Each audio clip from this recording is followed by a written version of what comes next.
Hello friends, இன்றைக்கி நம்ம சேனலில் மல்லி துவையல் சூப்பராக எப்படி செய்யுதுன்னு பார்க்கலாமா? ஒரு 8 மல்லி இலையை வந்து நல்லா கழுவி எடுத்துக்கிட்டேன்.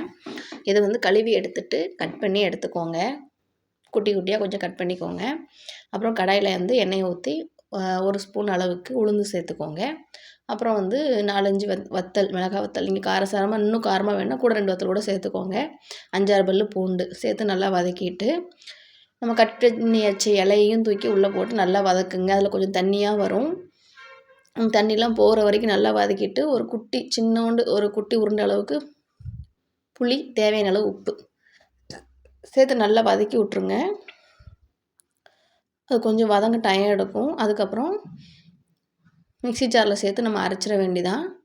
அரைச்சிட்டு உங்களுக்கு அரைச்சி முடிச்சதுக்கப்புறம் உங்களுக்கு லேசாக இனிப்பு வேணும் அப்படின்னா கொஞ்சம் நாட்டு சர்க்கரை சேர்த்துக்கோங்க. நான் சேர்க்கலை. உங்களுக்கு தேவை இருந்தால் சேர்த்துக்கோங்க. பாய் பாய். சேனல் பிடிச்சா லைக் பண்ணுங்கள். மல்லி துவையல் சூப்பராக இருக்குது. இப்படி அரைச்சி பாருங்கள். 2வது தாளிக்கணும்லாம் தேவையில்லை.